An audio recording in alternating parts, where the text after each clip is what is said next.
অনুষ্ঠান করা জাতীয় সংসদের খুবই সম্ভব এবং এর আগেই জরুরি ভিত্তিতে যে সমস্ত সংস্কার করা প্রয়োজন, বিশেষ করে নির্বাচনমুখী, সেই সংস্কারগুলোকে চিহ্নিত করে আমরা ঐক্যমতের মাধ্যমে সেগুলো বাস্তবায়ন করি এবং সেই এমন কোনো সংস্কার নাই যেগুলো এক মাসের মধ্যে বাস্তবায়ন করা সম্ভব হবে না।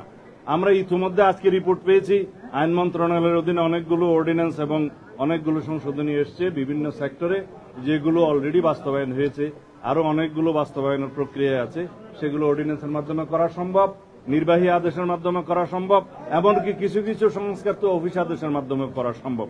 সেগুলোর জন্য বিশেষ করে সংবিধান সংশোধনী ব্যতি রেখে অন্যান্য সকল সংশোধনী যেগুলো একমত হবে সংস্কার প্রস্তাব, সেগুলো অর্ডিন্যান্সের মাধ্যমে, নির্বাহী আদেশের মাধ্যমে, অফিস আদেশের মাধ্যমে এক মাসের ভিতরে বাস্তবায়ন করা সম্ভব, সেটা আমরা বুঝিয়ে দিয়েছি। সুতরাং নির্বাচন ডিসেম্বরের পরে যাওয়ার মতো একটিও কারণ উল্লেখ করার মতো নেই। এই বিষয়টা আমরা বোঝাতে সক্ষম হয়েছি এবং আমরা আবারও অ্যাপ্রোচ করেছি এবং আজকের বক্তব্যে অধিকাংশ রাজনৈতিক দলের মধ্যে আমরা যেটা দেখলাম যে প্রায় সবাই ডিসেম্বরের আগেই নির্বাচনের জন্য তাদের প্রস্তাব আছে।